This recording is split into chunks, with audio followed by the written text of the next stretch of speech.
નમસ્કાર નિર્માણ ન્યૂઝની વિશેષ રજૂઆત હોટ ટોપિક કાર્યક્રમ સાથે હું છું યજ્ઞ ત્રિવેદી। દર્શક મિત્રો, આજે હોટ ટોપિક કાર્યક્રમમાં વાત કરવાની છે બજેટને લઈને।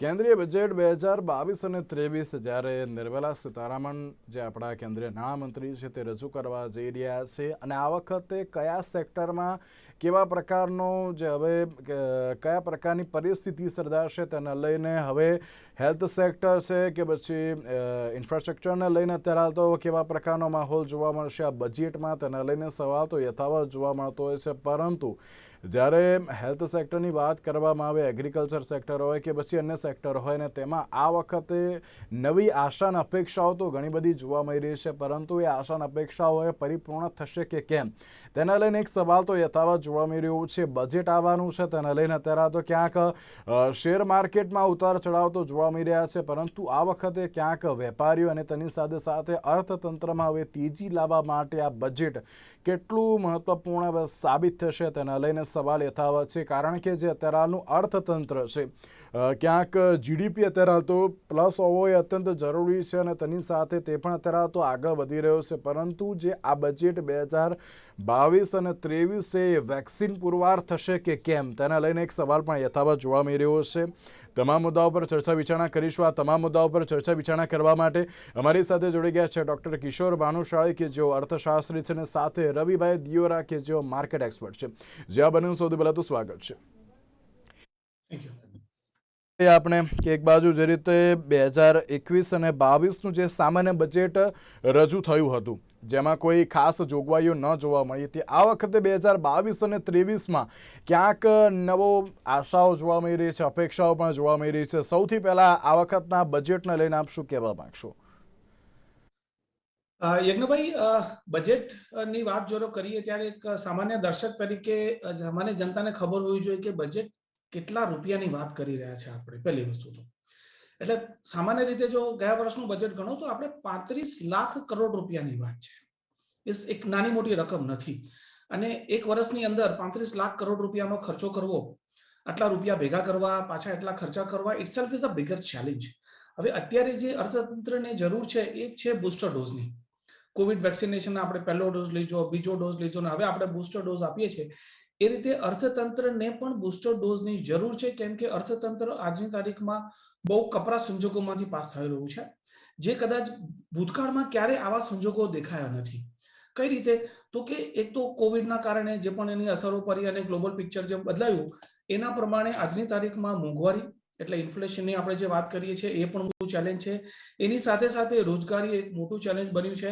જીડીપીનો ગ્રોથ રેટ જે પાછું અર્થતંત્રની ગાડીને ફરી પાટા પર લઈ જવાની વાત છે, એટલે જીડીપીના ગ્રોથને મેન્ટેન કરવાની સાથે સાથે રોજગારીની તકોનું સર્જન કરવું અને ઇન્ફ્લેશનને કાબીમાં રાખવું એ એક મોટો ચેલેન્જ છે।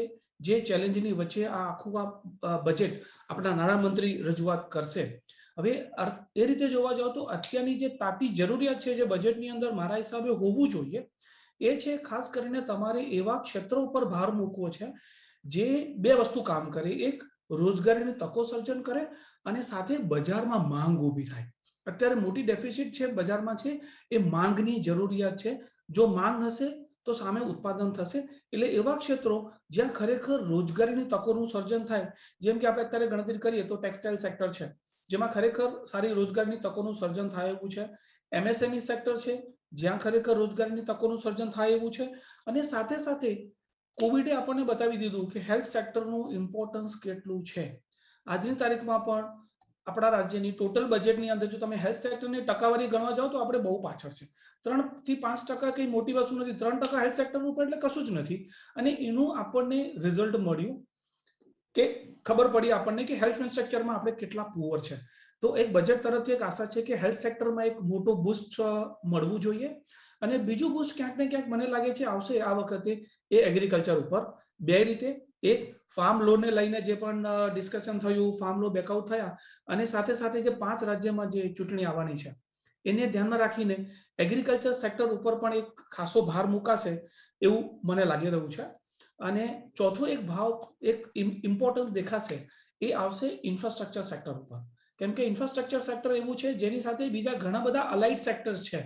એટલે ઇન્ફ્રાસ્ટ્રક્ચર સેક્ટર ઉપર એક મોટું બજેટ ફળવાશે એનો ભાર મુકાશે, પણ અહીંયા સરકારે પોતાની લિમિટેશન પણ ધ્યાનમાં રાખવાની છે. લિમિટેશન કઈ રીતે? તો કે debt to GDP ratio 60% cross કરી ગયો, એટલે સરકાર પાસે મોટું માર્જિન નથી. હવે ડિસઇન્વેસ્ટમેન્ટનું ટાર્ગેટ ગયા વખતે રાખ્યું, પણ આ પરિસ્થિતિના કારણે ડિસઇન્વેસ્ટમેન્ટના ટાર્ગેટમાં પણ કશું એચીવ કરી શક્યા નથી, એટલે વધારે ડિસઇન્વેસ્ટમેન્ટ રિલેટેડ જાહેરાતો થવાની પણ સંભાવના છે. અને જે એગ્રીકલ્ચર, ટેક્સટાઇલ, એમએસએમઈ સેક્ટર છે, ત્યાં એક મોટો બદલાવ હું જોઈ શકું છું. એક બાજુ જે રીતે મોંઘવારી અને મહામારી એ બંને વસ્તુ અત્યારે તો ભેગી થઈ છે, પરંતુ આ જે આગામી 2022નું જે આ બજેટ છે તે ઘણું મહત્વનું જોવા મળી રહ્યું છે. રવિભાઈ, સૌથી પહેલા તો આપ શું કહેવા માંગશો આ બજેટને લઈને, કારણ કે આશા અને અપેક્ષાઓ તો ઘણી બધી જોવા મળી રહી છે. જે જરૂરથી આ બજેટમાં ઘણી આશાઓ છે, પરંતુ આશાઓ સામે ફોર એક્ઝામ્પલ મારી ઓલવેઝ એમ હોય છે કે ફરારી લેવી, પરંતુ ફરારી લેવા માટે એટલું ફંડ જોઈએ. તો આ વખતે એવું છે કે ગવર્મેન્ટને, કારણ કે 5 સ્ટેટના ઇલેક્શન તરત જ આ બજેટ પછી છે અને આવતા બજેટ સુધીમાં ઘણા નાના મોટા ઇલેક્શન છે, તો ગવર્મેન્ટ એમ રહેશે કે આ બજેટ મોર પોપ્યુલર રહે. પોપ્યુલર બજેટ અને પોપ્યુલિસ્ટ બજેટ વચ્ચે ઓલવેઝ ચર્ચાઓ હોય છે.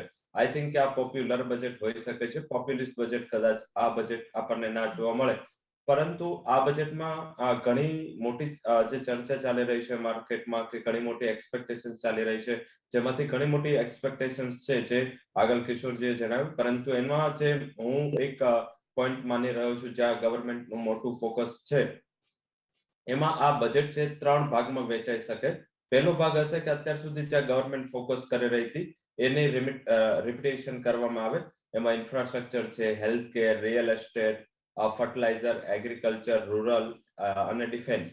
આ જે સેક્ટર્સ છે ઓલવેઝ ગવર્મેન્ટના ટાર્ગેટ સેક્ટર રહેશે, કારણ કે આ બધા સેક્ટરની આસપાસ પૂરી ઇકોનોમી આવરી જાય છે. તો ગવર્મેન્ટનું મેજર ફોકસ હોય છે કે આ બધા સેક્ટર્સને ગવર્મેન્ટ છે જે પ્રોત્સાહન આપે. આ વખતે જો નવું શું હશે, જે પીએલઆઈ અંતર્ગત જે અનાઉન્સમેન્ટ કરા અને ઘણા એક્સટેન્શન આ બજેટમાં એક્સપેક્ટેશન્સ કરવા જોઈએ, જેમાં સેક્ટોરલ વાઇઝ મને એવું લાગી રહ્યું છે કે textile, electronic goods, auto components, food processing અને ચીપ મેન્યુફેક્ચરિંગ અને સેમિકન્ડક્ટર મેન્યુફેક્ચરિંગ ઇન્ડસ્ટ્રીને બઢાવા આપવા માટે, એને પ્રોત્સાહન કરવા માટે ગવર્મેન્ટ નવી નવી સ્કીમ જાહેર કરી શકે છે.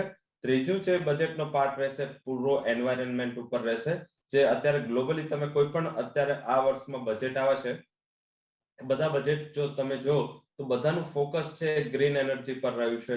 બધાનું ફોકસ છે કે લેસ પોલ્યુશન કરે, એન્વાયરમેન્ટનું ઉપર ફોકસ કરતું બજેટ રહ્યું છે. તો આપણામાં પણ બેટરીઝ છે, ઇલેક્ટ્રોનિક વ્હીકલ્સ છે, solar energy, wind energy, means કે જે ક્લીન એનર્જીના સોર્સિસને ડેવલપમેન્ટ કરવા માટે ગવર્મેન્ટ ઘણો પ્રયાસ કરી શકે છે. તો આ 3 ભાગમાં મારા હિસાબે બજેટ હોવું જોઈએ. ગવર્મેન્ટ પાસે ફિસ્કલ ડેફિસિટ જે ગવર્મેન્ટે લાસ્ટ યર પ્રોજેક્ટ કરી હતી 2022 માટે, જે 6.8% હતી, મારા હિસાબે આ ટાર્ગેટ ગવર્મેન્ટે વધારવો પડશે, કારણ કે ડિસઇન્વેસ્ટમેન્ટનો ટાર્ગેટમાં કંઈ પણ અચીવ થયું નથી અને એલઆઈસીના આઈપીઓ અંતર્ગત અત્યારે હજી પણ માર્કેટ છે એ અનિશ્ચિતતા છે, કારણ કે હજી માર્કેટ અત્યારે જે રીતે ગ્લોબલ પરિસ્થિતિ છે અત્યારે કદાચ એને એબ્ઝોર્બ કરી શકે એવું નથી, કારણ કે આટલો મોટો એલઆઈસીનો જો આઈપીઓ આવે તો માર્કેટમાં મોટી લિક્વિડિટી કોન્સન્ટ્રેટ થવાનો પણ ફિયર છે. તો એના હિસાબે એલઆઈસીના આઈપીઓનું પણ અંતર્ગત કંઈક અનાઉન્સમેન્ટ આ બજેટમાં આવી શકે છે. તો ઘણા એવા પાસાઓ છે જે આપણે આગળ પણ ડિસ્કસ કરીશું, પરંતુ મારા હિસાબે આ બજેટ છે એનું કોન્સન્ટ્રેશન ઇલેક્શન અને પોપ્યુલર બજેટ ઉપર હોઈ શકે છે.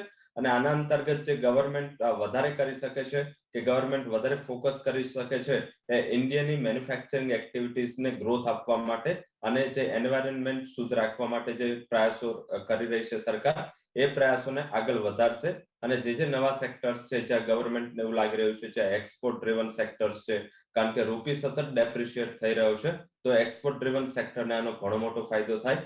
ક્રૂડના ભાવ વધી રહ્યા છે, ઇન્ફ્લેશન વધી રહ્યું છે, ત્યારે ગવર્મેન્ટ ક્લીન એનર્જી ઉપર ફોકસ કરે તો આપણે ક્રૂડની આયાત ઓછી કરવી પડે.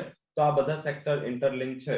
હવે ગયા વર્ષના બજેટમાં અને આ વર્ષના બજેટમાં કયા ફેક્ટર છે જે ગવર્મેન્ટ માટે અડચણરૂપ હોઈ શકે, એમાં સૌથી મોટું ફેક્ટર છે ઇન્ફ્લેશન છે. મોંઘવારી દિવસે ને દિવસે વધી રહી છે. ક્રૂડના ભાવ $90 પહોંચી ગયા છે. ભારતમાં પણ જો રૂપીની વાત કરીએ તો ક્રૂડના ભાવ 6200 આસપાસ પહોંચ્યા છે. આ ટાઈમ લાસ્ટ યર આનાથી અડધા ભાવ હતા. તો આ ગવર્મેન્ટનું આ એક મોટું ચેલેન્જ છે ક્રૂડના ભાવ સાથે. સેકન્ડ જે મોટું ચેલેન્જ છે કે પોલિસી ટાઇટનિંગ.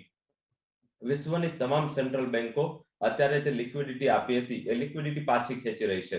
તો સરકારને અને માર્કેટને અત્યાર સુધી લિક્વિડિટીનો સૌથી મોટો સપોર્ટ હતો, આ અત્યારે પાછો ખેંચાઈ રહ્યો છે ને એ ટાઈમે બજેટ આવી રહ્યું છે. આરબીઆઈ પણ ધીમે ધીમે રિવર્સ રેપો કરી અને રિવર્સ રેપો ઓપ્શન કરી પોતાની લિક્વિડિટી ખેંચી રહ્યું છે. એ ટાઈમે બજેટ આપવું એક ઘણો મોટો પડકાર હોઈ શકે.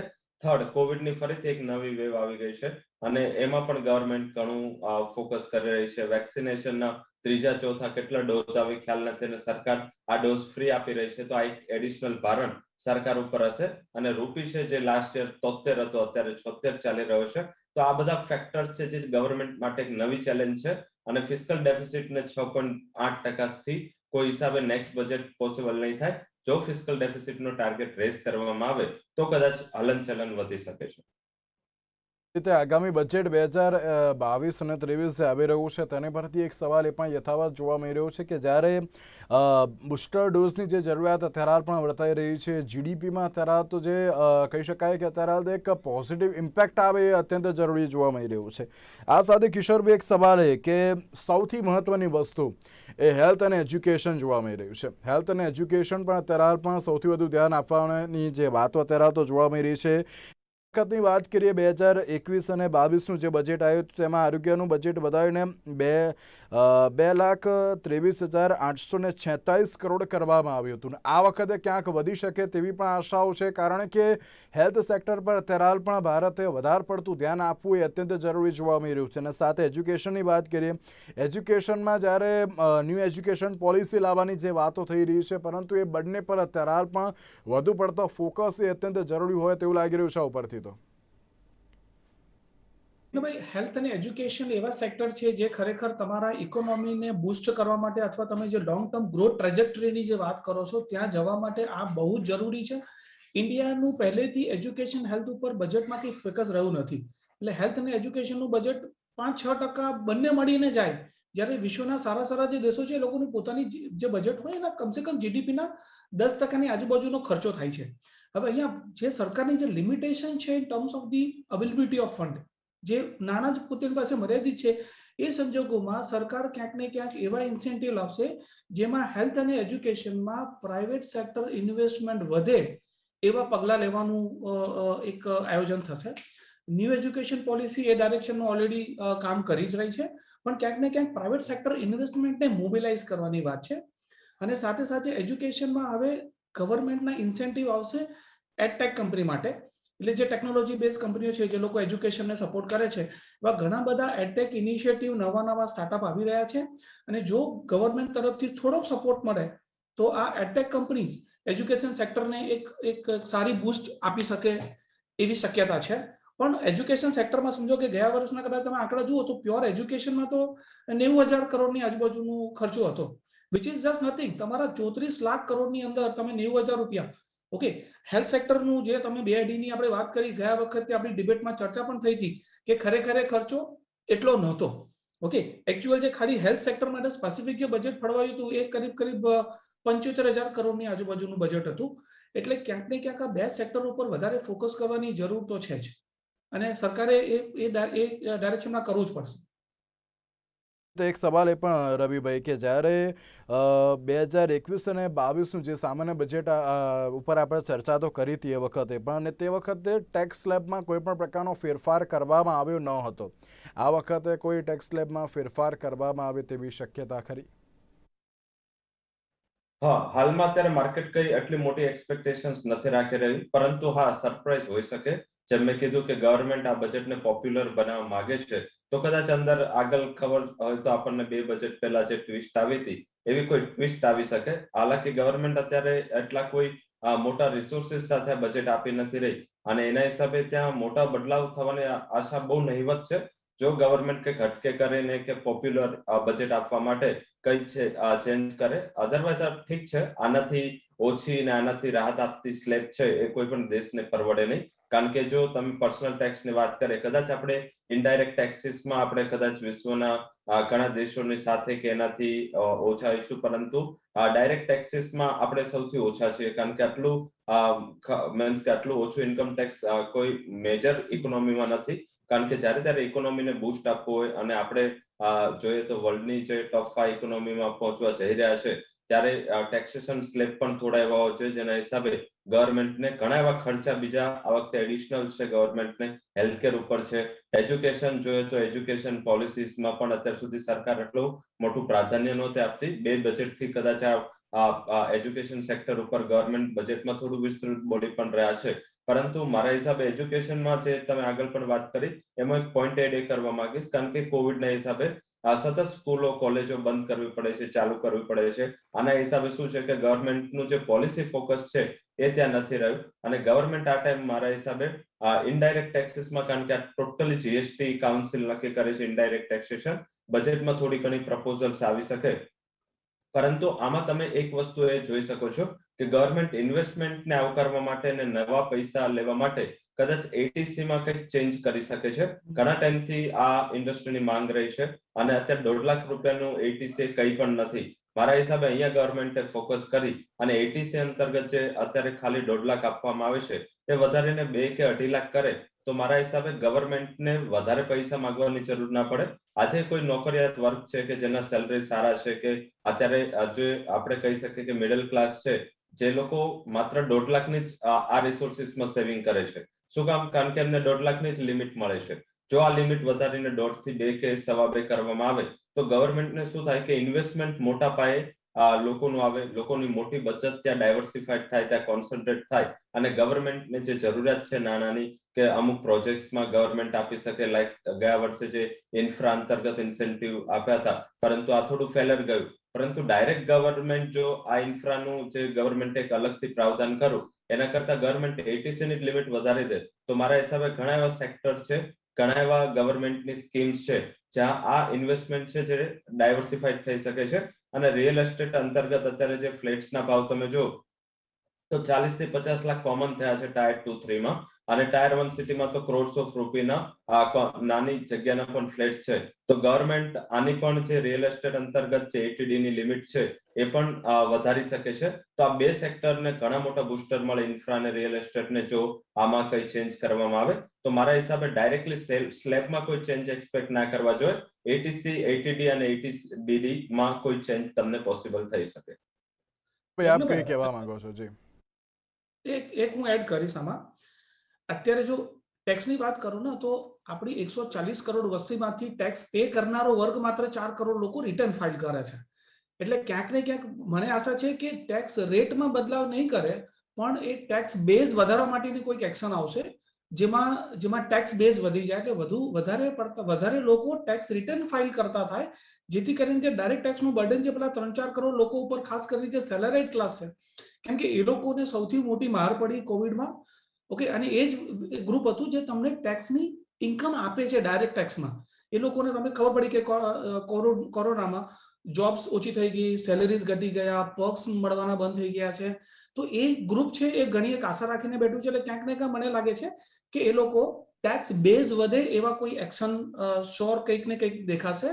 અને બીજી વસ્તુ, આપણે ભારતમાં આમ જોવા જાવ તો સેવિંગ્સ રેટ છે, બચતનો રેટ છે 32% ની આજુબાજુ છે. 30% સેવિંગ્સ કરીએ છીએ પણ એ સેવિંગ જે મોબિલાઇઝ થવી જોઈએ ઇન્વેસ્ટમેન્ટમાં ત્યાં થતી નથી. એટલે એ જે સેવિંગ છે બેઝિકલી જે ગોલ્ડ અને રિયલ એસ્ટેટમાં જે બાઉન્ડ થઈ જાય છે એ કંઈક ને કઈ રીતે ફાઇનાન્શિયલ સેક્ટરની અંદર આવે, બેન્કિંગ સેક્ટરની અંદર મેઇન સ્ટ્રીમમાં ઇન્વેસ્ટમેન્ટમાં આવે એવા પગલા 100% દેખાશે. પછી બાજુ જે રીતે બેન્કિંગ સેક્ટરની વાત કરી રવિભાઈ, બેન્કિંગ સેક્ટરને લઈને શું કહેશો? પ્લસ જીએસટીમાં ફેરફાર થવાની કોઈ શક્યતા, એક્સાઇઝ ડ્યુટી, કસ્ટમ ડ્યુટીમાં કોઈ વધારે ઘટાડાની કોઈ શક્યતા? હા, હાલમાં જે બે સેક્ટરે ડિમાન્ડ કરી છે, જે એમનું મોટા પાયે ઘણા ટાઈમથી ડિમાન્ડ રહી પણ છે.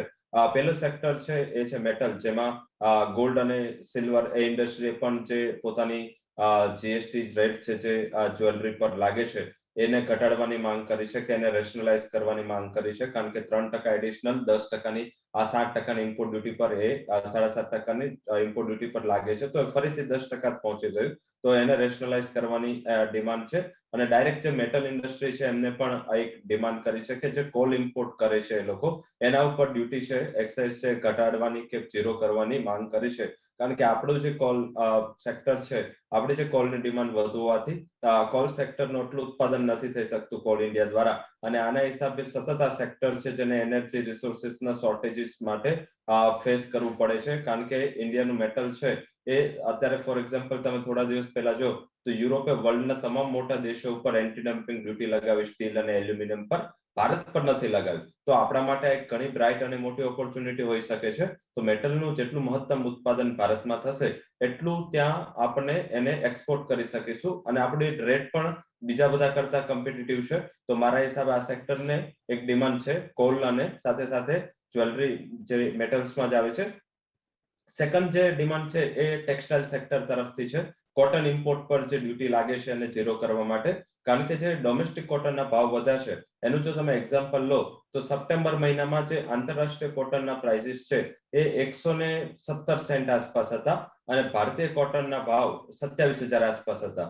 અત્યારે ભારતીય કોટનના ભાવ 36,000 પહોંચ્યા છે, જ્યારે ઇન્ટરનેશનલ પ્રાઇસ ત્યાં જ છે. એટલે કે આપણે જે 10,000 9-10,000 ના ભાવ વધ્યા પર બેલ, એ ભાવ ઇન્ટરનેશનલ માર્કેટમાં નથી વધ્યા. તો ટેક્સટાઇલ સેક્ટરને એવી ડિમાન્ડ છે, કારણ કે આ વખતે ક્રોપ પણ ઘણા ઓછા થયા છે. તો ટેક્સટાઇલ સેક્ટરને એવી ડિમાન્ડ છે કે આજે કોટનના ઇમ્પોર્ટ પર થોડી ડ્યુટી ઓછી કરવામાં આવે તો આ સેક્ટરને થોડી રાહત મળે. તો આ 2 થી 3 સેક્ટર અત્યારે ડિમાન્ડ કરી છે, જેમાં કોલ, જ્વેલરી અને કોટન મહત્વના છે. અને આ બધા આસપાસના સ્ટેટમાં ઇલેક્શન્સ છે, તો મારા હિસાબે સરકાર રાહત આપવા માટે ત્યાં કંઈક પ્રયાસ કરી શકે છે. બિલકુલ. જ્યારે કિશોરભાઈ, એગ્રીકલ્ચર સેક્ટર એ અત્યાર સુધીનું સૌથી મહત્વનું સેક્ટર માનવામાં આવતું હોય છે. ભારતમાં એગ્રીકલ્ચર સેક્ટર અત્યારે હાલ પણ ઘણું સારું એવું છે, આગળ વધી રહ્યું છે. કોરોનાની સિચ્યુએશન જે પ્રમાણેની જોવા મળી હતી, આપણે ફર્સ્ટ વેવ, સેકન્ડ વેવ કે પછી આપણે થર્ડ વેવની પણ વાત કરતા હોઈએ, તેમાં અત્યારે હાલ એગ્રીકલ્ચર સેક્ટર ઘણું સારું એવું જોવા મળ્યું હતું. એગ્રીકલ્ચરના લઈને શું કહેવા માગશો? પ્લસ આત્મનિર્ભર યોજના જે ગઈ વખતે ખૂબ જ મોટું જે કહી શકાય કે ફંડની જે જાહેરાતની પણ વાત કરી હતી આત્મનિર્ભર યોજના માટે, અને સાથે તમામ લોકોને આત્મનિર્ભર માટે આગળ પણ વધવાની જે વાત કરવામાં આવી હતી, કઈ રીતે જોઈ રહ્યા છો આપ તેને? ઇવન ગ્રામીણ ઇન્ફ્રાસ્ટ્રક્ચર ફંડને પણ 30,000 કરોડથી વધારીને 40,000 કરોડ કરવામાં આવ્યું હતું. તેમાં પણ કોઈક વધારાની શક્યતાઓ જોવા મળી રહી છે કે શું? એગ્રીકલ્ચર મારા હિસાબે આ બજેટમાં બધાની નજર એગ્રીકલ્ચર ઉપર હશે અને બજેટનું ફોકસ પણ એગ્રીકલ્ચર ઉપર હશે, કેમ કે જે રીતે પેલા ફાર્મ લો વેવર થયા વર્ષ સુધી આપણે હેઝિટેશન ચાલ્યું અને હવે બધાની નજર એના ઉપર છે. અને રવિભાઈ કહ્યું એવી રીતે કે સામે 5 રાજ્યમાં ઇલેક્શન બી આવી રહ્યા છે, એટલે બજેટમાં એગ્રીકલ્ચરમાં શું છે એ એક મોટું ઓબ્ઝર્વેશન કરવાનું રહેશે. અને મારા હિસાબે એગ્રીકલ્ચર અને રૂરલ ડેવલપમેન્ટ પર જરૂર પણ એટલા માટે છે કેમ કે કોરોનાના પિરિયડમાં એગ્રીકલ્ચર લેબરની સંખ્યામાં ઘટાડો થવાની જગ્યાએ વધારો થયો છે. એટલે હજુ એગ્રીકલ્ચર એવું સેક્ટર છે જે તમારી એક મોટી વસ્તીને રોજગારી પ્રોવાઈડ કરી રહ્યું છે. એટલે અને જ્યારે આ કોરોનામાં જ્યારે બધું લોકડાઉન થયું ત્યારે લોકોને એગ્રીકલ્ચરનું ઇમ્પોર્ટન્સ પણ ખબર પડી છે. સાથે સાથે જે અત્યારે જે ફ્લડ અને જે પ્રકારનું આપણું ક્લાઇમેટ ચેન્જ થયું છે એના કારણે એગ્રીકલ્ચર ઉપર માઠી અસર પણ પડી છે. એટલે એ બંને બાજુ એક મુવમેન્ટ છે જે ખાસ ધ્યાન તો રાખવી જ પડશે. એગ્રીકલ્ચરમાં ખાસ કરીને ફાર્મર્સ જે લોકો છે એ લોકો એક્સપેક્ટેશન રાખે છે અને ખરેખર થવું જોઈએ એ છે તમારે સબસિડીઝ, ફર્ટિલાઇઝરની સબસિડી પ્રોવાઈડ કરવાની છે. એગ્રીકલ્ચરને મોડર્નાઇઝ કરવાની જરૂર છે. હવે એગ્રીકલ્ચરને મોડર્નાઇઝ કરવા માટે જે તમારે એગ્રીકલ્ચર ઇક્વિપમેન્ટ્સ આને પ્રોવાઈડ કરવાના છે ત્યાં જરૂર છે. અને સાથે સાથે એગ્રીકલ્ચર માટે જે ઇન્સ્યોરન્સની સ્કીમની જે વાત છે કે જેમાં ક્રોપ ફેલિયર જાય છે તો એને એક પ્રોટેક્ટિવ ઇન્સ્યોરન્સ કવરેજ મળવું જોઈએ ફાર્મર્સને, ખેડૂતોને. એના રિલેટેડ ચોક્કસ બજેટમાં જાહેરાતો તમને દેખાશે અને એનું કારણ છે કે એક તો એ જરૂરિયાત પણ છે અને બીજું એટલે આર્થિક છે અને રાજકીય રીતે પણ એની અત્યારની તારીખમાં એક જરૂર દેખાશે. એટલે ત્યાં હું આ એક્સપેક્ટેશન રાખું છું. આત્મનિર્ભરને લઈને ઘણા બધા દાવા થયા પણ પરિસ્થિતિ એવી બની કે એ જ દરમિયાનમાં આપણું જ્યાં કોવિડનો ફેઝ આવ્યો તો એ જે રીતે એને પોલિસીને એક સ્ટેપ પર લઈ જવાની હતી ત્યાં સુધી લઈ જઈ શક્યા નથી. પણ એ આત્મનિર્ભરને જ્યારે તમે આ startup India, make in India, standup India એ બધા સાથે કોલેજ કરો છો તો ખરેખર એ દેશના આર્થિક વિકાસને એક બળ પ્રોવાઈડ કરે એવું છે. એમાં બજેટની અંદર સ્ટાર્ટઅપ માટે ખાસ પ્રકારની જોગવાઈઓ અને યોજનાઓ આવી શકે એવી પૂરેપૂરી શક્યતા છે. જે નવા સ્ટાર્ટઅપ થઈ રહ્યા છે, સ્ટાર્ટઅપ માટેના જે રજિસ્ટ્રેશન પ્રોસેસથી લઈને ખાસ કરીને સ્ટાર્ટઅપમાં જે ફાઇનાન્શિયલ ઇન્વેસ્ટમેન્ટ વધે કે સ્ટાર્ટઅપને બેઝિકલી ફંડ મળી રહે અને એને એ લોકોને જે શરૂઆતના તબક્કે જે ટેક્સ બેનિફિટ કે થોડી રાહતો મળવી જોઈએ એવી પૂરેપૂરી શક્યતા મને દેખાઈ રહી છે. રૂરલ ડેવલપમેન્ટ ગયા વર્ષે પણ બજેટમાં એલોકેશન હતું, થોડું ફોકસ આવી રહ્યું છે, પણ રૂરલ ડેવલપમેન્ટમાં જે ફોકસ બેઝિકલી રહ્યું છે એ રૂરલ ઇન્ફ્રાસ્ટ્રક્ચર ઉપર બહુ જરૂરી છે. પછી જે મનરેગાની સ્કીમ હોય એ પ્રકારની જે રૂરલ ડેવલપમેન્ટની જે સ્કીમો છે એના પર જો ફોકસ વધારે કરવામાં આવે તો ખાસ કરીને આપણે જે ફૂડ પ્રોસેસિંગ સેક્ટરને જે પ્રમોટ કરવાની વાત છે, રૂરલ ઇન્ડસ્ટ્રીયલ ડેવલપમેન્ટની વાત છે, રૂરલ જોબ ક્રિએશનની વાત છે, ત્યાં ખરેખર એક ઇકોનોમીને સપોર્ટ મળશે. અને કોરોનામાં કદાચ કોઈ સેક્ટરે પોઝિટિવ ગ્રોથ આપ્યો હતો તો એગ્રીકલ્ચર સેક્ટર જ હતું, એટલે એ પણ એટલું જરૂરી છે. કહેજો જ્યારે આ મોંઘવારી અને મહામારીનો જે સમય ચાલી રહ્યો છે ને તેમાં આ મલમ સમાન સાબિત થશે કે કેમ, ટૂંકમાં કહેજો, ત્યારબાદ રવિભાઈને. મારા હિસાબે સાબિત થશે કે નહીં એ ડિપેન્ડ કરે છે કે બજેટમાં એ લોકો શું કરી લાવે છે. જો પોપ્યુલસ પ્રમાણે લાવશે અથવા ઇલેક્શન બેઝ બજેટ લાવશે તો લાંબા ગાળે નુકસાન થવાનું છે, અને જો અર્થતંત્રને ફોકસ કરીને બજેટ લાવશે તો લાંબા ગાળે ફાયદો છે. રવિભાઈ, બુસ્ટર ડોઝ કે હજુ પણ પ્રિકોશન ડોઝ જ આપશે અને ત્યારબાદ પછી બુસ્ટર ડોઝની વાત થશે? બુસ્ટર ડોઝની રૂપરેખા અને ટાઈમલાઈન નક્કી થશે, કારણ કે બુસ્ટર ડોઝને જલ્દી લાવવું આટલું અત્યારના સંજોગોમાં સરકાર પાસે આટલું ફાઇનાન્સિંગ નથી. હાલાકી મને એવું લાગી રહ્યું છે કે આ મેન્યુફેક્ચરિંગ સેક્ટર અને એગ્રીકલ્ચર સેક્ટર, આ બે સેક્ટર માટે આ બજેટ છે એ ડેફિનેટલી બુસ્ટર ડોઝ સાબિત થશે. તો એક બાજુ જે રીતે 2022 અને 23નું જે હવે બજેટ છે તેમાં કઈ કઈ નવી જોગવાઈઓ થશે, સાથે ઘણા સેક્ટરને અત્યારે તો આશાઓ અને અપેક્ષાઓ તો ઘણી બધી છે, તેમાં હવે કઈ કઈ આશાઓ અને અપેક્ષાઓ પરિપૂર્ણ થશે તે તો હવે જોવાનું જોઈએ. તેની સાથે રવિભાઈ અને કિશોરભાઈ, આ બંનેનો આભાર અમારી સાથે આ ચર્ચા વિચારણામાં જોડાવા માટે. Thank you. તો આજની આ વિશેષ રજૂઆતમાં બસ રજા આપશો. નમસ્કાર.